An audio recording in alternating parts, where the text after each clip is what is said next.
This bag was so easy to make, and it's just perfect to put this quilt in. So I think we need to make us one, because it'll work out just fine to carry it from here down to the doctor's office to give it to him.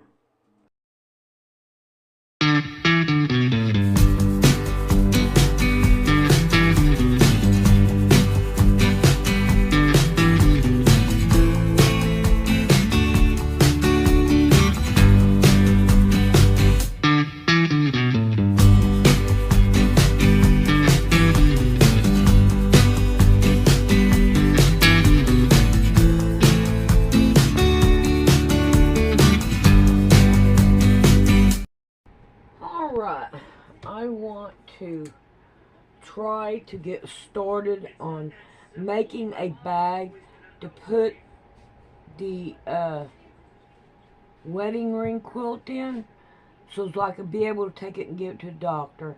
And then I've got 2 more quilts I want to make. So I'm going to take this yard and do it for the lining. And then I had some 2.5-inch strips left over from the quilt, but other things happened and there's no way I can find them. So I'm just going to use these to make it and try to do it the best I can. So I'm going to sew some of these down to get, what, I need 24 inches, I think it is. Alright, and then this is going to be the handle, which I need to figure out and make them even. You know what? How big is this one? Oh my god. I really only need 18 inches on both sides.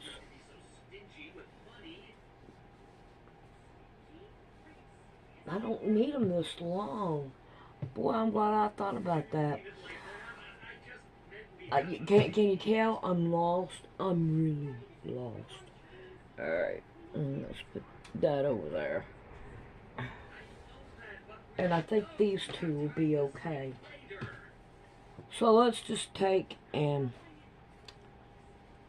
I just want to make sure it's like 18 inches, because 18 inches is a good bag size. So let's see if we can't line this back up.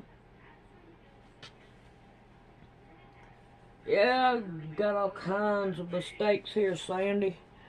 I know it. You've been trying to figure this out all day, because it's been so long. Alright, 18 right here. So let's go ahead and just level this up down here, and we'll make them this long. I think that'd be good enough. Alright, so we're going to use that, and we're going to make it work. Alrighty, I've got a 1-inch. Look at this. Yeah. Let's see if we can move this right here out of the way. And I'm going to want to put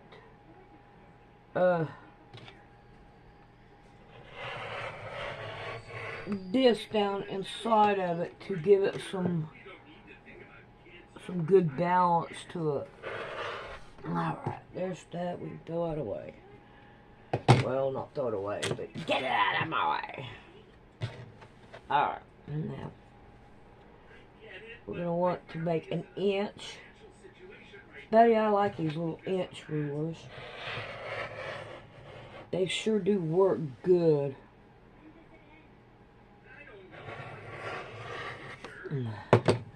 Alright.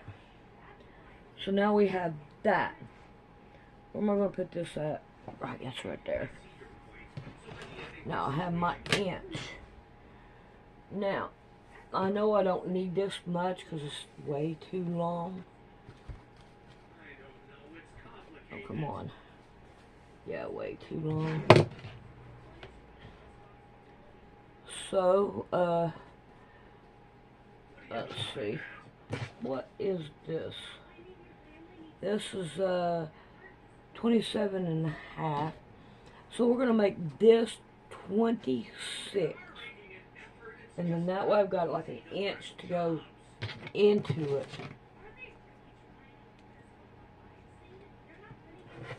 Alright. Let's go back over yonder. Now I have this. Alright. Well, I gotta try to get back to playing in here. It's been forever and a year. Alright. Now, I want to turn my iron on, which it should have already been on. And we are going to... Oh, come on. When I wanted one, you don't want to give me one. Alright. Let's see.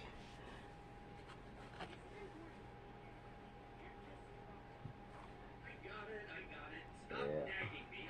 I tell you what, I ought to go ahead and go down one more on this, because this is just too long still. Let's do it like that.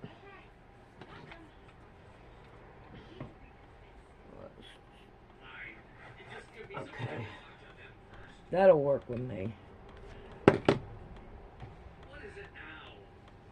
Alright. Yes. That's more what I'm looking for. So, now, what I want to do is I want to take one side.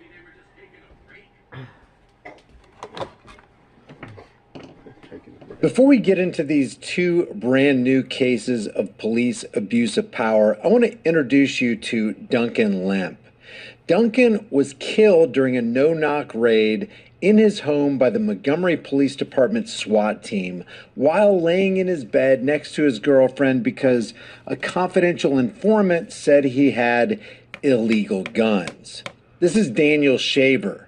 Trying desperately to comply with the rapid-fire commands of the Mesa Police Department, Daniel was mercilessly killed in the hallway of a La Quinta Inn by Philip Brailsford and the Mesa Police Department after they responded to a call by someone at the hotel that Daniel was pointing a rifle out of his fifth-floor hotel room. Turns out it was a pellet rifle that he used to exterminate birds inside grocery stores. This right here is Johnny Wheatcroft. He was brutally tased and tortured in front of his screaming children by Officer Matthew Schneider and his fellow Blue Line gang members from the Glendale, Arizona Police Department.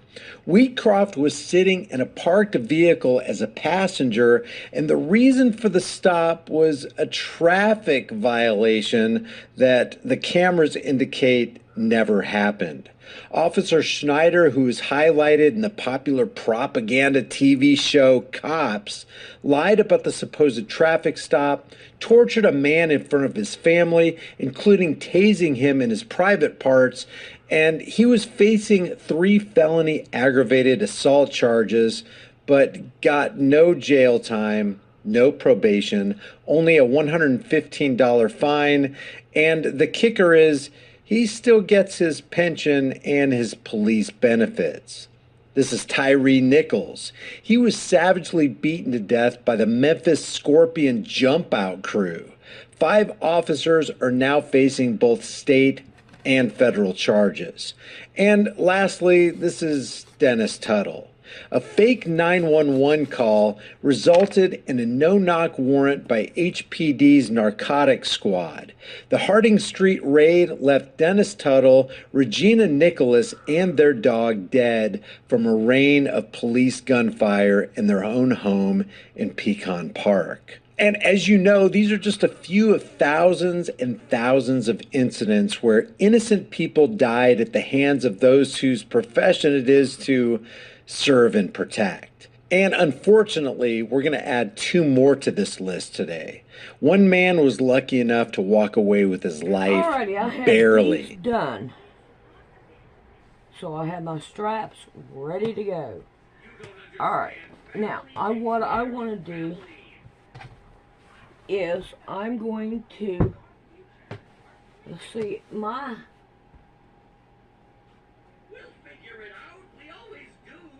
I need 24 inches, is it? It's 24 by 14. So, if I got the biggest number is 24.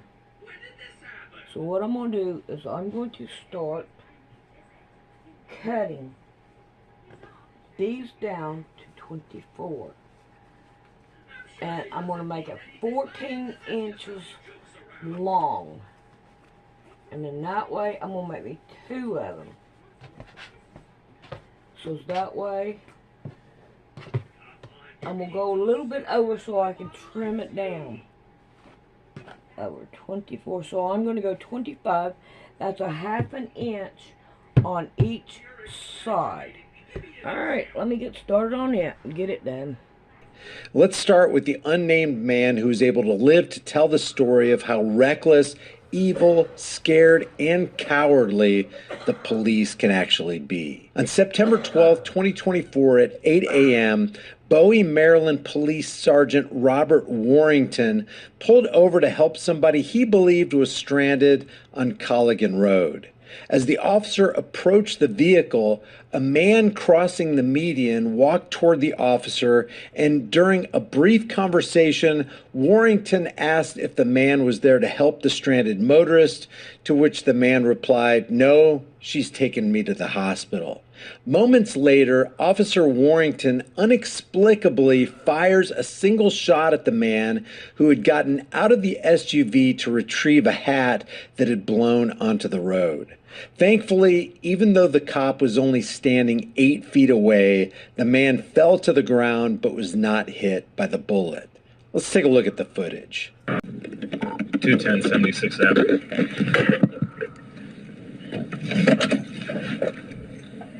210, go ahead. BM 197 southbound on the 50 bridge. How you doing? You know her? You here to help her? Are you here to help her? Nah, she taking me in the hospital. Right here. You got a gun. What I do? What I do? You got a gun. I don't have a gun. I don't have a gun. No! What did you do? 210. 210. Saw me another unit. What did you do? Why did you do that? Why did you do that? I'm sorry.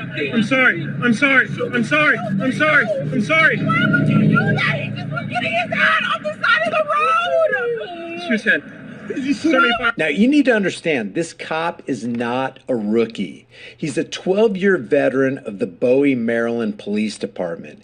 He's a frickin' sergeant. The shot hits a passing vehicle, but nobody's injured. Immediately, Officer Warrington starts apologizing profusely. Sorry. I'm sorry. I'm sorry. I'm sorry. I'm sorry. I'm sorry. The guy says, "She's taking me to the hospital." Warrington's like, "You damn right she is." And you know it's going to be a strange day in the hood when an officer puts up his hands and apologizes after a shooting incident. And believe it or not, we didn't even need an acorn falling from a tree to instigate a cop's itchy trigger finger. Fortunately, the cop's target practice training was as bad as his police academy training. This guy could have easily lost his life. And if Warrington had emptied his magazine like Scaredy Cat Hernandez did, multiple people could have been seriously injured or killed. Sergeant Robert Warrington, by the way, has been indicted by a grand jury on multiple charges, including 1 count of attempted second-degree murder, 1 count of first-degree assault, 2 counts of reckless endangerment, and 1 count of misconduct in office. But we're going to leave Maryland for right now, and this next wall of shame story comes out of Rusk County, Texas. And the reason you're only seeing this video footage now is because for the last 2 years, the department has been doing everything it could to keep the video from getting out to the public. So much for transparency. On September 14th, 2022, after 1 a.m., Deputy Shane Iverson pulled over 29-year-old Timothy Michael Randall for a supposed traffic violation in the area of Highway 64 and CR 4125. Deputy Iverson told Randall he had pulled him over because he saw him run a stop sign at the four-way stop, which Randall denied having done. He told Randall to get out of the vehicle, which he did, but then he appears to struggle with Deputy Iverson when Iverson attempted to handcuff him. The physical struggle ensued, and it ended in a single shot that ended up killing Randall. Good evening. How you doing, sir? Good. I'm Sergeant Iverson, the Russ County Sheriff's Office. Yes, sir. The reason I pulled you over is you blew that stop sign back there. No, I didn't. I came to a complete stop with that stop sign. All right. I mean, I did. I came to a stop. No, you didn't. So, What do you mean? I mean, what do you mean? step out of the vehicle for me. Okay. I mean,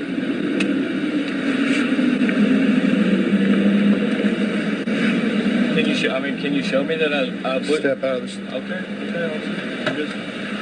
I'm just wondering. Turn around, put your hands right there real quick. You got anything on you you shouldn't? Keep your hands out of your pocket. I wasn't.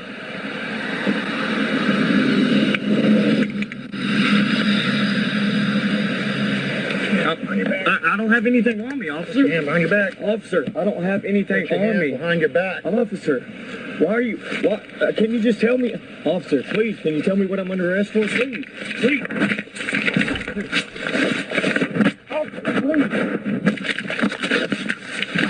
Get in. It was at this point that Deputy Iverson discharged his weapon with a single shot. According to autopsy reports, the bullet entered Randall under his arm and then exited through his chest cavity, destroying his heart.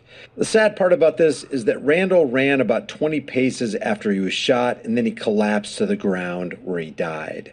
During the pat-down, officials, probably the officials who tried to keep this video from getting out, claimed that Randall, quote, attempted to conceal contraband in his waistband and made furtive movements to his waistband, end quote.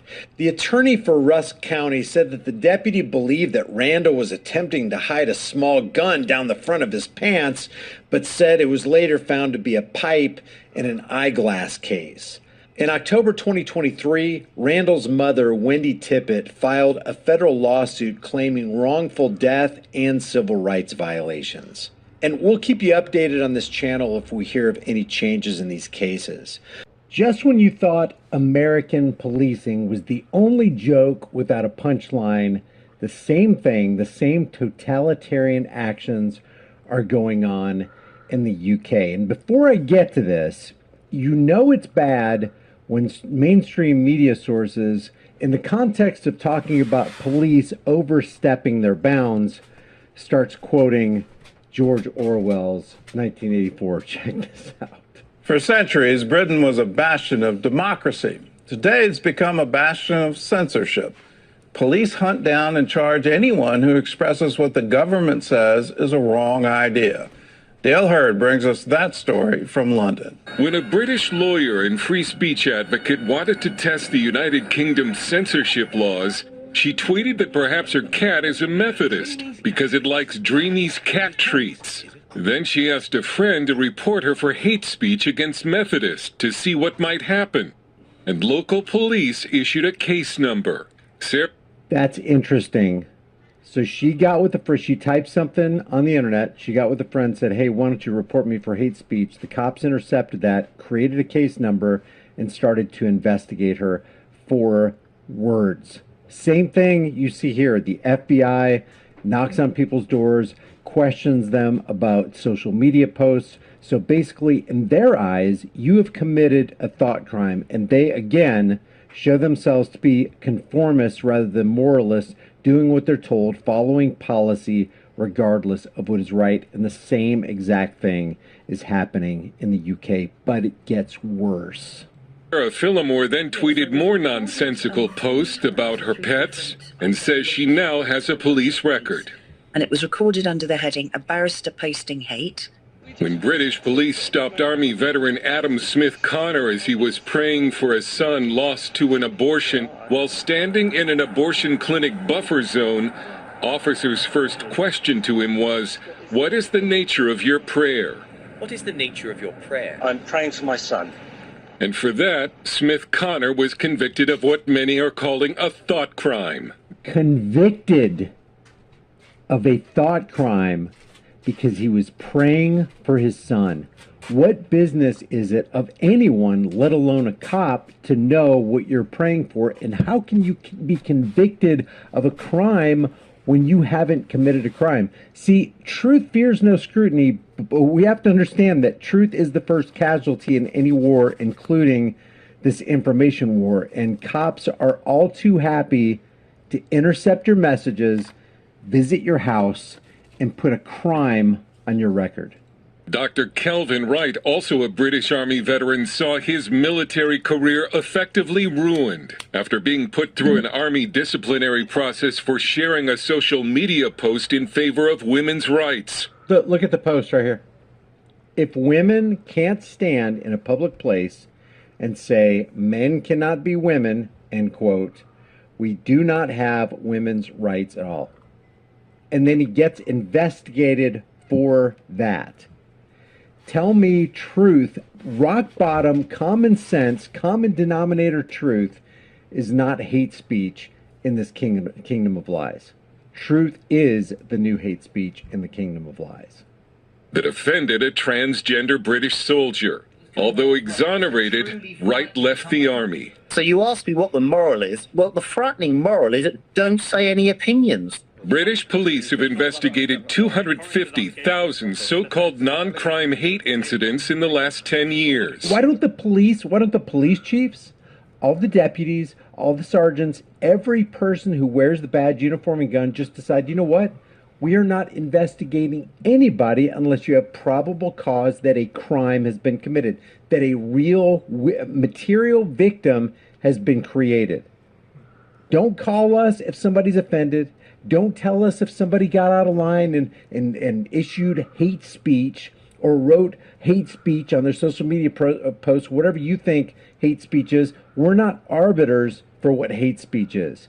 We are only out there to protect people's individual right to freedom of speech, freedom of press, right to keep and bear arms, the right to be silent. We're only out here for that. If somebody commits a real crime, murder, rape, theft, then we're going to get them. But if somebody says words, you're barking up the wrong tree, you're calling the wrong department. That's not what we do. But they're not going to do that. Why? Because they run public relations campaigns and they have special interest groups that are putting money into bank accounts, and they're placating and demeaning themselves and issuing threats of censorship, which does what to society? It just makes everybody a mental midget misfit. An average of 66 every day. And some have gone to prison. When it comes to freedom, Wow, I missed that. Incidents have investigated 250,000 so-called non-crime hate incidents in the last 10 years. An average of 66 every day. And 66 a day. 66 innocent people just posting stuff on the internet or saying something, and then the police get involved to create a crime and fabricate a criminal. Some have gone to prison. When it comes to freedom, Britain is at a tipping point. This is a nation that prides itself as being a champion of liberty. And yet some are warning that Britain is sleepwalking into a prides itself on being a champion of liberty when almost every single person in the UK is disarmed. You can't be free unless you're free to keep and bear whatever arm you want to keep in the free market. Totalitarian future. Toby Young, the founder of Britain's Free Speech Union. What do we have here? What do we have here? What's the messaging? Says a few years ago he thought the censorship in Britain couldn't possibly get worse. Now he says that was naive. I liken it to falling through a burning building. You know, every time you think things can't get any worse and you've finally reached rock bottom, the floor gives way and you're falling again. Some, like London Telegraph columnist Alison Pearson, have been investigated for social media posts a year or more old. What Toby Young calls offense archaeology. Get charged with a non-crime hate incident and it can become a stain on your career, showing up on background checks. No reasonable person wants to have on a police record that you are guilty of some form of hate. After former police officer Harry Miller faced charges. You're guilty in the eyes of the cops for saying hateful things as they do hateful things to people who just type and say words. They are the ones who come to your house. They issue the warrants without a crime even happening, without a victim even being produced. They're the ones who put their hands on you and put the torture shackles on you and then kidnap you and throw you into a cage. But you're all of a sudden the one who's a blight on society. Everything is on its head. Charges of what police labeled transphobic hate speech in 2019. He began the organization Fair Cop to challenge law enforcement interfering with free speech. He was joined by Sarah Phillimore. The vast majority of police officers in this country are sick and tired of this nonsense.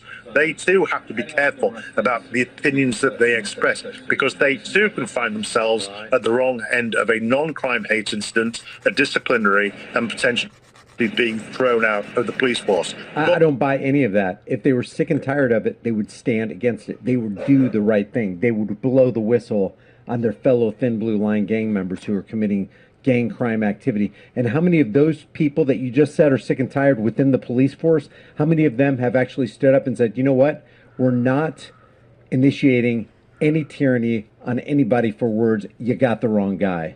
I bet zero.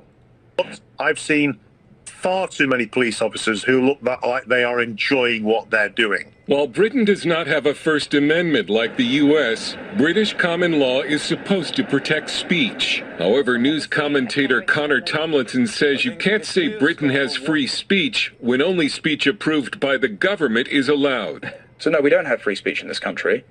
Instead, if you're a Christian, if you question the open borders, mass immigration agenda, or if you say some, let's say, febrile and ill-advised things on a social media app, but you are not a member of a state-approved left-wing NGO, then you will be sent to prison.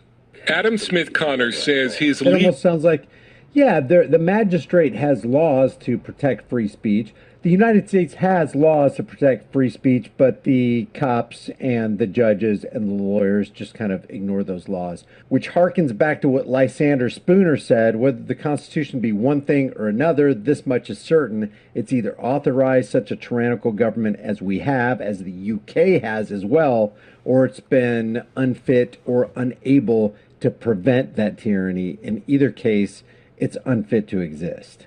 The legal ordeal has been personally tough after he fought for freedom in Afghanistan, risked his life, and lost friends there. I've got a profound sense of sadness that for our nation, that the fact that we have plummeted to such a depth so quickly. In his book 1984, George Orwell depicted a future totalitarian state modeled after Stalin's Soviet Union. He probably never imagined that Britain one day would be described as Orwellian. The idea that you can be criminalized for a non-crime, for instance, it's pure Orwell. This is straight out of 1984. As I told the police, 1984 is a dystopian novel. It is not a police how-to manual. Young believes free speech can be restored in Britain, but citizens must get involved. If we abandon our belief, our commitment to free speech, it'll be not just catastrophic for us, but catastrophic for the rest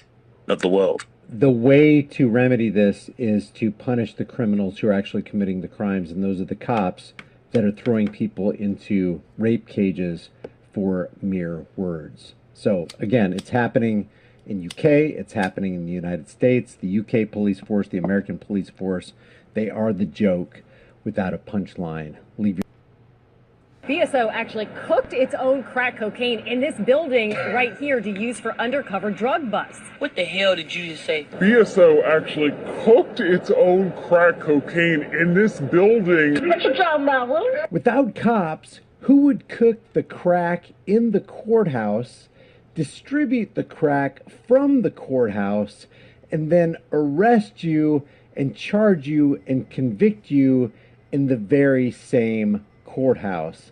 That's what's happening with, or that's what happened from 1988 to 1990 from the Broward County Sheriff's Office. Check this out. Now, drug arrests dating back decades in Broward County are finally being cleared. Those accused of buying crack made by law enforcement could soon have their records vacated. Local 10's Janine Stanwood is live to explain. Janine. Wait, crack made by law enforcement. Hey, what's the problem out on the street, boys? We got crack cocaine. What's the solution? Let's make more crack cocaine and send it out on the streets. Good idea, coppers. Decades ago, when Nick Navarro was sheriff, BSO actually cooked its own crack cocaine in this building right here to use for undercover drug busts. The courts found that that wasn't unconstitutional within itself, but they... Wait a second. They found that it's not unconstitutional to cook crack cocaine in a courthouse building. So if it's not unconstitutional for them to create this, then why is it unconstitutional for you to create it? Oh, that's right. It's not, because there's nothing in the Constitution that says that you can't manufacture a certain item. As a matter of fact, something happened before the Constitution called the Declaration of Independence that you have an unalienable right to pursue life, liberty, and happiness. And if that's what makes you happy, it's dangerous. It's not good for your health. It could end in your demise, your untimely demise. You can still do it because you're an American and you're free. So they've declared themselves to be immune once again from something else that you're not immune from. And they can cook this product in their own courthouse. did find that people who are arrested for buying this stuff should have their cases cleared. But the state attorney now has found that that hasn't happened for possibly thousands of cases. Now he wants to help. It was the height of the crack cocaine epidemic for the Broward Sheriff's Office. Open it up. More! And one. Look at this, look at this. We're gonna save you from those drugs, doggone it, by putting a gun right next to this guy's cheekbone. What the frick? Tactic that made headlines. They decided we're going to manufacture our own crack and have detention deputies pose as drug dealers out on the streets. The drugs are being cooked at the courthouse on the 7th floor. The state Supreme Court ruled in 1993 the practice was outrageous. Cooked in this courthouse on the 7th floor. Created, manufactured in the courthouse, distributed from the courthouse. All the convictions take place in the courthouse. You know, other people might call this a criminal drug network or a criminal drug cartel. The problem is the Mexican drug cartel is better because when they sell their product to their customers, they create happy repeat customers. They don't throw them into jail. When the cops create their product, they sell them to their customers, and then the customers go to a jail cell. On the 7th floor. The state Supreme Court ruled in 1993 the practice was outrageous, and those arrested should have their records cleared. He was found not guilty. Now, more than 30 years later, State Attorney Harold Pryor announcing there could be thousands still on the hook, and the state has an obligation to fix it. How many lives have been ruined, destroyed? How many families have been torn asunder? How many jobs lost? How many other people turn to probably a life of crime because it's like, well, you're going to consider me a criminal anyway? You know, how much criminal activity did this kind of drug-making activity in this courthouse actually spark on the streets of Florida? You know, it appears to me that when cops get involved in this kind of thing, they exacerbate things, they make things worse. Criminal activity increases. It kind of reminds me of the Prohibition back in the 1920s, from 1920 to 1933.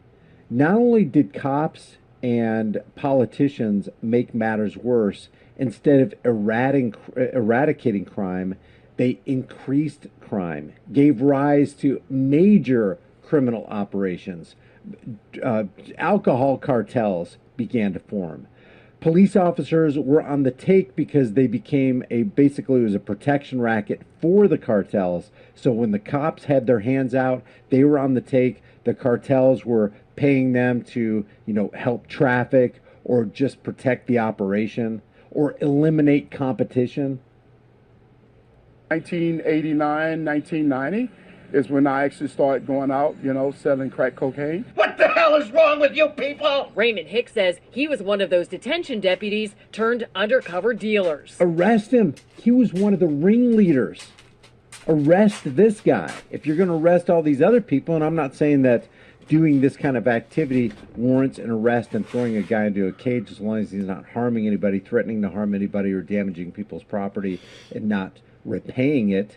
But this guy is admitting that he was a drug manufacturer. He's admitting that he was a drug trafficker. He's admitting that he was involved in a drug cartel. It didn't sit right with me because, working in law enforcement, you're saying how could a department manufacture their own drugs and give it to us to be sold in the street? Funny enough, it didn't put a dent in the crack problem. Attorney Ed Hogue represented Not only did it not put a dent in the crack problem, it exacerbated the crack problem because now you got more drugs out on the street. See, what they say their problem was in this right here, it says they didn't have enough confiscated drugs, so they began making their own.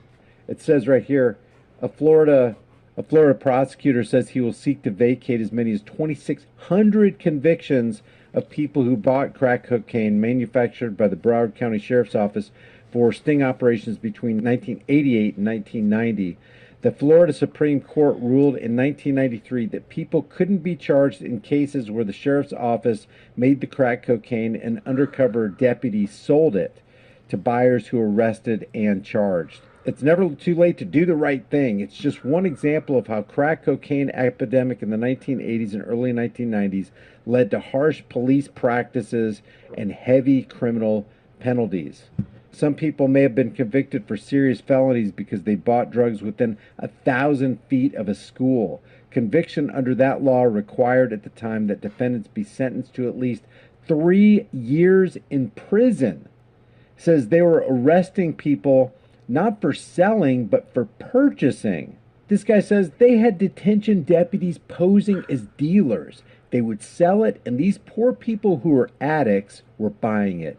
And the cops were selling it within 1,000 feet of schools, so the penalties would be greater. The cops knew the penalties were greater, and basically they became predators. These cops became predators of people he knew were addicts, so they would make sure they would sell it within this particular zone so they'd get heavier charges. The sheriff's office said at the time that it began making crack because it didn't have enough of the seized drug to use in its sting operations, and because it didn't have to later test the cocaine content of crack made by the sheriff's office chemists. So there wasn't enough crack cocaine on the street to the point where the cops are like, you know what? We got to get some crack cocaine out on the streets over here. So what would you feel, how would you feel if in your neighborhood there wasn't a drug problem and then the cops made a drug problem so that they could apprehend otherwise innocent people and make sure that the charges were as stiff as they could possibly be? That's criminal activity. Many of those arrested. For 30 years now, these people have been convicted felons. So anytime they go to apply for a job, anytime they would try to vote, they can't vote. It's not clear how long it might take to clear arrest records, but current Sheriff Gregory Toney is on board, telling Local 10 in part, "I find the actions of my predecessor to be a miscarriage of justice. Law enforcement officials must never become so desperate in our pursuit to apprehend criminals that we compromise our own integrity." Wait a second. So if this sheriff is being honest, and if he really is sensitized toward justice, and he feels like the actions of his predecessors are a miscarriage of justice, in other words, they engaged in criminal activity, then is he going to seek out and find the people who committed the criminal activity within the Broward County Sheriff's Department and bring them to justice and throw them into cages? Because I don't hear him saying that. And when you hear cops talking like this, you know dang well that they have no intention of going after their own thin blue line members. I think it's a great thing that he's doing, and I'm hoping and praying that it'll bring these people some closure. The state attorney's office says there could be as many as 2,600 cases that need to be cleared. We wanted to know, how does that process happen? We did ask for request an interview with the state attorney. We're told at this point, no, they are still working on the details, and it could be a very long process. At the courthouse. So drug manufacture and distribution and conviction all in one courthouse. That's right. You can get your Thin Blue Line brand crack. We'll get you high before you say goodbye. Before you take a puff, you'll be in those metallic cuffs. Leave your thoughts about this for the world and the global thought police in the comment section below. If you haven't done so already, subscribe to the channel. Notification icon. Give it a thumbs up. Share it with everybody you know.